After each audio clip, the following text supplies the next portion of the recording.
Hello, everybody. Thank you for joining me today. So in this video, I'm going to talk about a dream of judgment that suddenly came upon the earth. And then I'm going to talk about the people who were mostly affected by this judgment. So in 2016 or 2017, I don't remember the year exactly, I had this particular dream that I'm going to talk about. I dream often, so it didn't really stand out to me at the time because I didn't fully understand it anyway. But the dream did bother me when I woke up, and I contemplated it for days until the Lord gave me an interpretation. Although I had this dream 6 or 7 years ago, it has recently been brought back to my memory, and I think it might be because it could be getting ready to happen. I don't know, but this is what happened in the dream. I'll tell you the interpretation afterwards. So I was standing in this very small apartment, and I was looking out the window. The window was huge, and it went from one end of the wall almost to the full end of that same wall. I was standing in the space between my living room and my dining room because they were connected. I was standing in that space where one step forward would have put me in the living room and one step backwards would have put me in the dining room. So I'm focused on the window and I see the sun is shining outside. I must have been on a high floor because when I looked at the bottom of the window, I saw the tops of trees that were swaying as they were being blown by the wind. Suddenly, as I'm looking out the window, I notice that there are dark clouds that are coming in from the east. These clouds are taking over the sky and the sun is leaving. So I also noticed that the trees began swaying faster, which means that the wind sped up.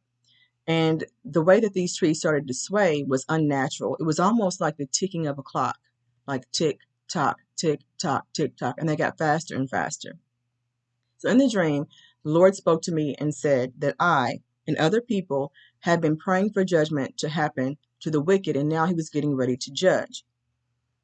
So in the dream, I told myself that I would run to the store real quick and get my $2 some snacks. I had food in that little tiny apartment, but I needed to buy some snacks, and I needed to do so quickly. Now, this is realistic because in real life, my girls are very thin. No matter what they eat, they're just really thin. So snacks, it would have seemed logical. Now, in the dream, I knew that judgment was going to keep me in the house from 2 or 3 days up to 2 weeks. I don't know how the Lord was going to judge, but it looked to me like a storm was coming because the dark gray skies were moving in really fast from the east. The next thing I know, I'm in my car driving down the road and I come to a red stoplight. Well, on my left was a very small gas station, and on my right was an old gas station that used to be an operational business. It was a very small building that was boarded up, and the parking lot had a lot of potholes in it. And straight ahead of me was a railroad track, and although I could not see the store from where I stopped, I knew that the store was just over those railroad tracks and down the hill. So as I stopped at the stoplight, I suddenly realized that I would not have enough time to go to the store. This judgment was coming so swiftly, and I was running out of time. So as I was stopped at that caution light, I saw that the other people driving also realized that the storm was coming because there was this feeling of urgency all around me. I kept feeling in the dream like I didn't have much time. I needed to hurry up. So I decided that I would drive toward my left to the operational gas station that was on that side of the road. So as I'm getting ready to turn my steering wheel left, I realized that I'd forgotten to bring my money. So I didn't have my money with me, and I absolutely knew that I did not have enough time to go back and get it.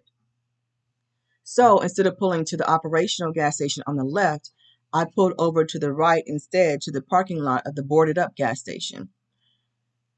Anyway, because I didn't have any money with me, I decided to go ahead and pull over to this gas station that was inoperable, the one that had the potholes on the ground.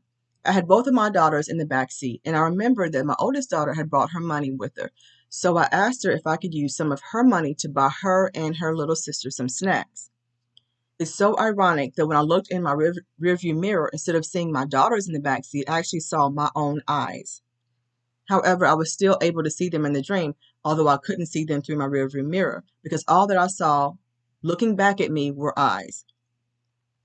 I knew that once my oldest daughter gave me her money to buy snacks, when we got home, I was going to repay her so much more than she had given to me. I didn't even want the money for myself. I was just going to use it for my girls because I wanted them to have snacks before this whole storm or whatever this judgment was came to pass. But the response of my oldest daughter shocked me. When I asked her if she had some money that I could use to buy her and her youngest sister some snacks, my oldest daughter said, "No, I don't have any money, and even if I did, I wouldn't give it to you." The way that she spoke to me was so disrespectful that it made me so angry in this dream. Honestly, I don't think I've ever been that angry, even in real life. But in the dream, I was furious. So I looked at her and I said, "You wicked child, you wicked, wicked child." So I'm yelling in the car. Then the dream was over.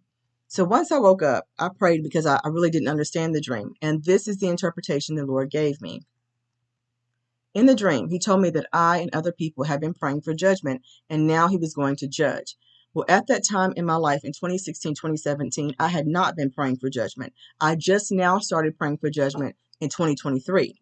So when I saw the darkness coming in and overtaking the sunshine, that darkness was representing the judgment that was coming, and death and destruction were also coming with it. Let me say that I don't remember whether America was being judged or the entire world. I don't know if it was America alone or the entire world, but I do know that America was definitely part of this judgment. So as I'm driving down the road and I saw the two gas stations, one had gone out of business and the other one was operational. The one that went out of business and was boarded up represents God, and the one that was operational represents the world. God has been neglected and boarded up, but the other gas station was getting a lot of business.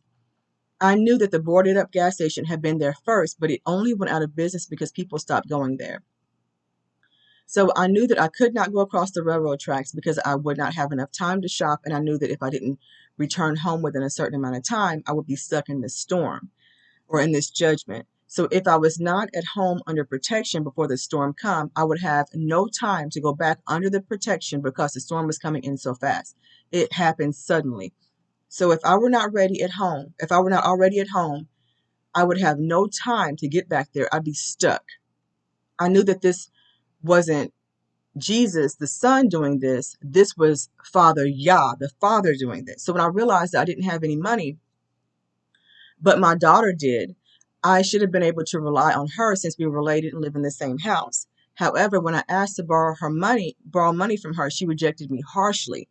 Not only that, but she lied and she told me she didn't have any money, and I absolutely knew in the dream that she did. And she brought it with her. I knew that. So I didn't know it during the dream, but my oldest daughter represented the Hebrew Israelite men. My youngest daughter, who was sitting in a booster seat in the back, represented the Hebrew Israelite women. When I looked in the rearview mirror and saw my eyes I saw my eyes being represented in the rearview mirror.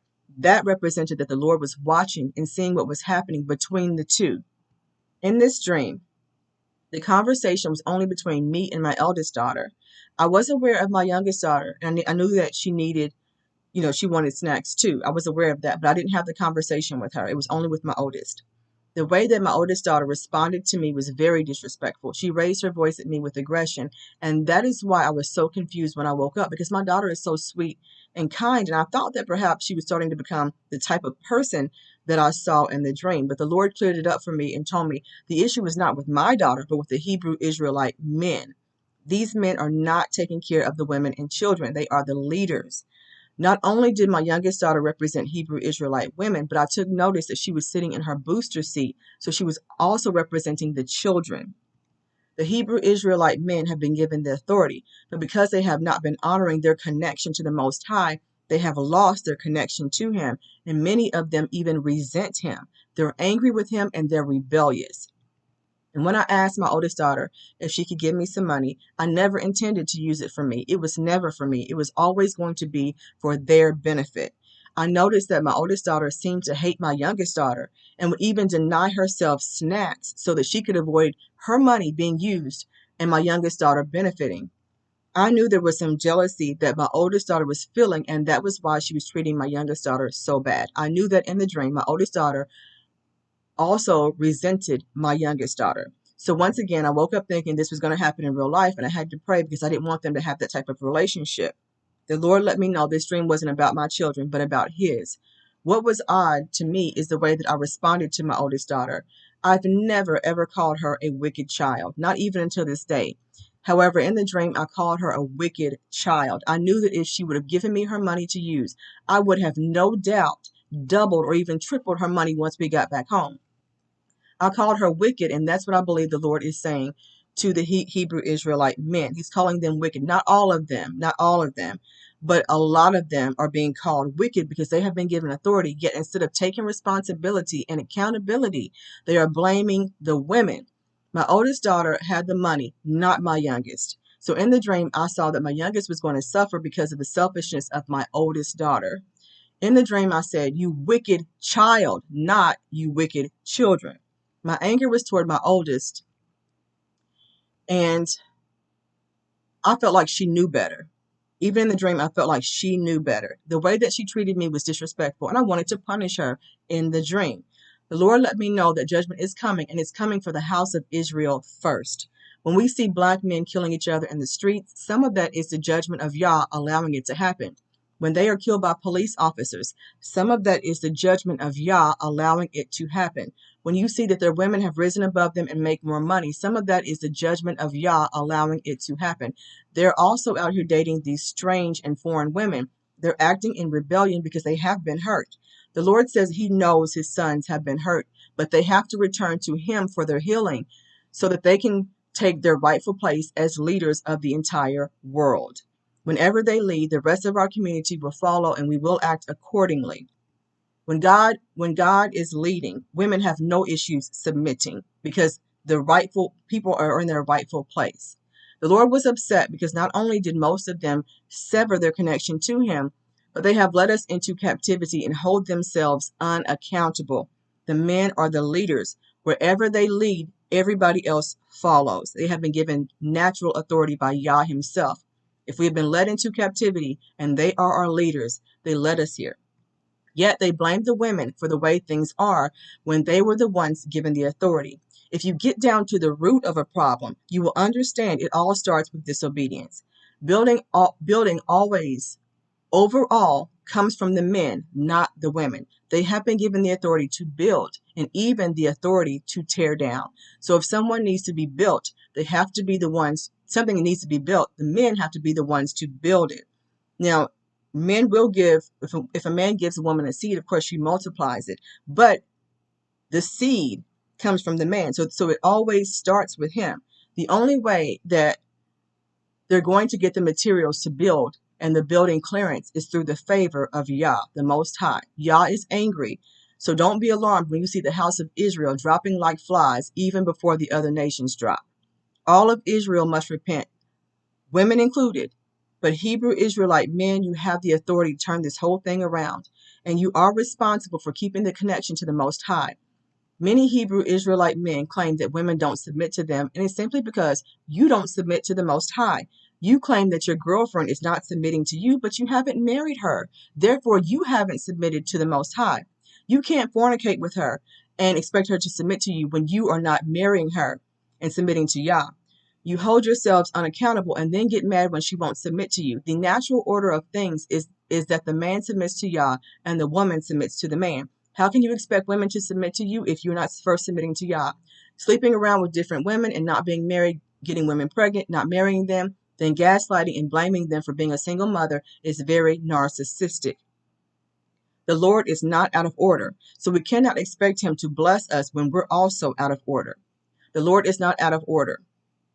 Men are the authority, not the women. He's not going to skip over the men and blame the women.